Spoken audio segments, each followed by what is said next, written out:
Okay, let's see what we can do. We're going to start up Chrome, and we're going to type in SculptFab, enter. Choose the first one. Okay, now what I want to do is hide the interface of the Chrome browser. So to do that, I'm going to click up the three dots at the top right. I'm going to click that button right there, and that'll go full screen. F11 will exit full screen. Now, the other thing I'm going to do is change the color of my sculpture so it's more easy to see, especially on the whiteboard. So to do that, I'm going to go over to where it says Sculpt, and then roll my wheel of my mouse down until I get to Shader, Skin, and change this to Normal Shader.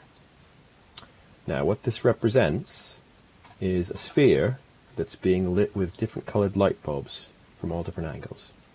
This just happens to be the easiest thing to be able to see on the whiteboard, so that's why I'm using it. Okay. Now, I want to show you how to use this. So we need to scroll back up to the top here and choose a different tool than brush. Let me show you what typically kids do that doesn't really come out that great. If you use brush and you just start sculpting on it and adding stuff, it kind of ends up looking like a lumpy sculpture, and that's great if that's what you want, but it also kind of pretty much looks like a sphere. By the way, to rotate around the sphere, I'm just pressing the right mouse button like that. Okay, and you can have all the fun you want making it look like an asteroid or a comet or something. That's pretty cool.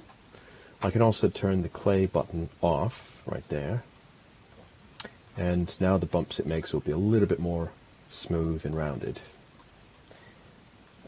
Also, if I wanted it to go in to make some craters, like on the moon, I could click on the negative button, which basically, now when I draw with the left mouse button, it'll go in. So, have fun doing that, but at some point you want to get something that looks less like a sphere, especially if we're going to be looking at Henry Moore to inspire our sculptures. So I'm going to click on Reset Sphere, and to zoom out a little bit, I'm going to use the mouse wheel, and to move it so it's centered, I'm going to hold down the mouse wheel like a button, move it over to there, and I want to, instead of using the brush, I want to click on Drag, which, by the way, the shortcut would be to press the number 8. Okay. I also want to increase the size of the brush radius quite a bit. So I've got a really large brush, and now I'm going to zoom out even further so the brush becomes even bigger in relationship to the size of the sphere. Okay, and now I'm going to start stretching it out to get basically something that's not a sphere.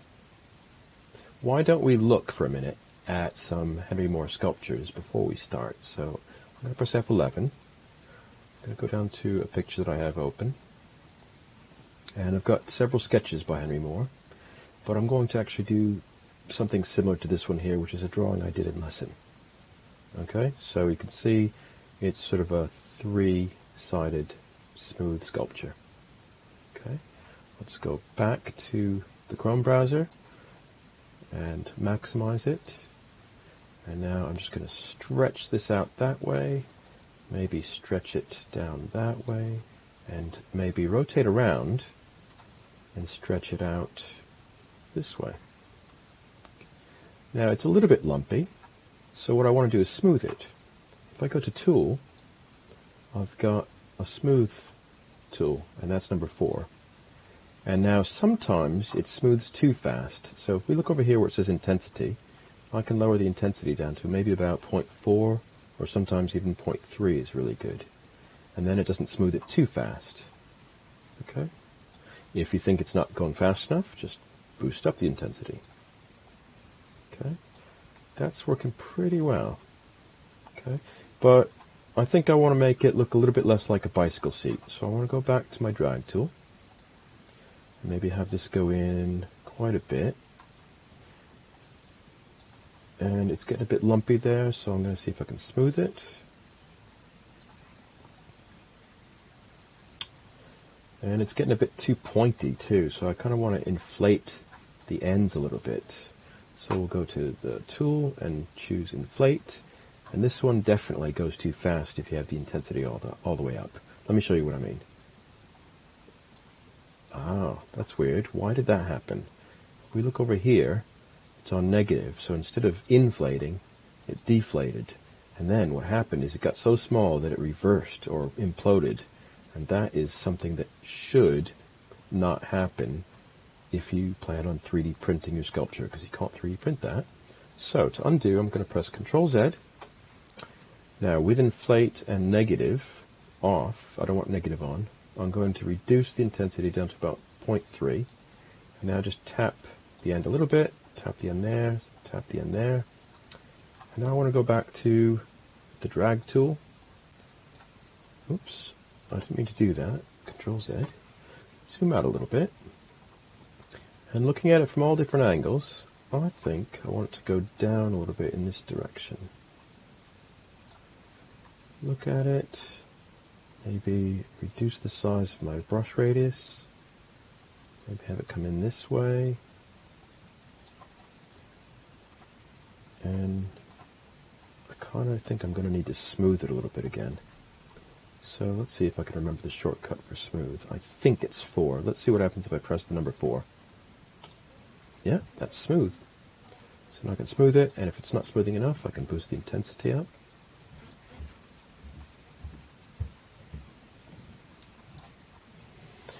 Now what I'm doing is looking at it from all different angles to make sure it's interesting from all different angles, because I don't want it to be interesting only from one angle. So I think I want to do some more dragging. So get the drag tool, increase the radius, maybe come out like this, and I'm not sure, maybe like this. Now occasionally you'll do something that's so crazy that it just becomes unprintable. That's not printable. So I'm going to Control Z that, and I'm going to see if I can smooth this a little bit.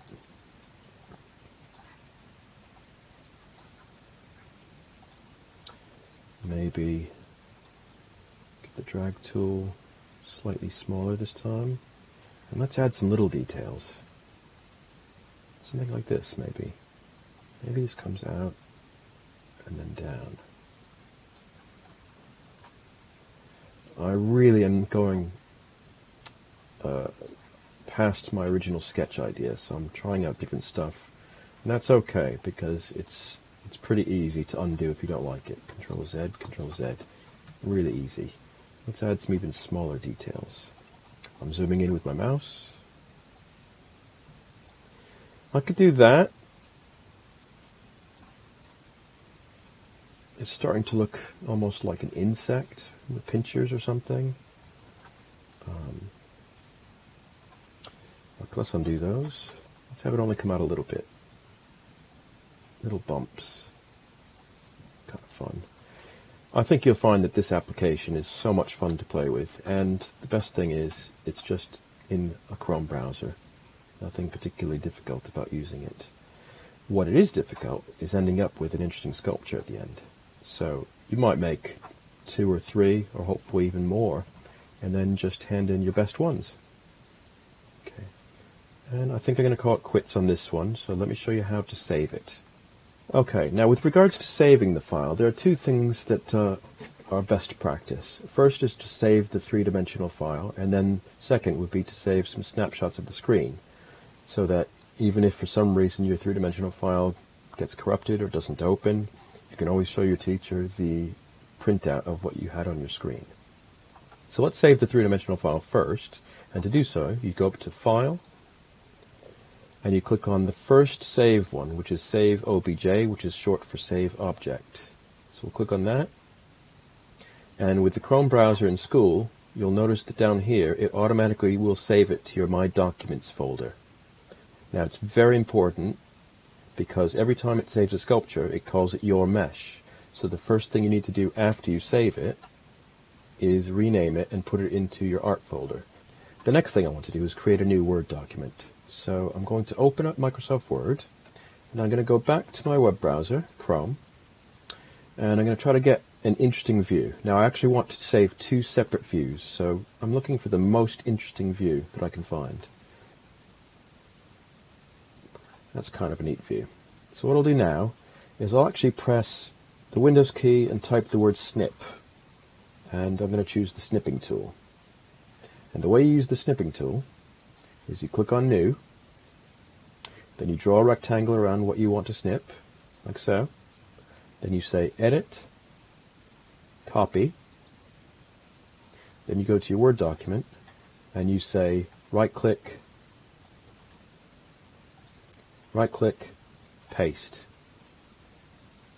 Okay, now I can resize that slightly. Okay, now I go down to here, press enter, and now I'm ready to insert one more picture. So go back to my Chrome browser, find a second view that's interesting. And now I go to the snipping tool, which should be still open, so it's right there. And this time I need to click on New, draw a rectangle around what I want to copy, press Edit, Copy, go back to my Word document, right-click or press Ctrl-V, and if for some reason it goes on to the second page, right, like so, I want to fit one sculpture per page, so I'm going to resize this one until I've got one sculpture per page, and then what I can do is go down to my next page and insert my second design. And I'm telling my classes to come up with a minimum of 3 different sculptures. They could do more than 3 sculptures, but they'll hand in their 3 best sculptures. So I need to make sure I save this file. So I say File, Save As, Browse, Documents, Art, SculptFab, Sculptures, plural, enter. And then that's what I'll print out and hand in to glue into my green book. Thanks for watching. If you have any questions or you want extra help, come to Art Club on Friday in room W17.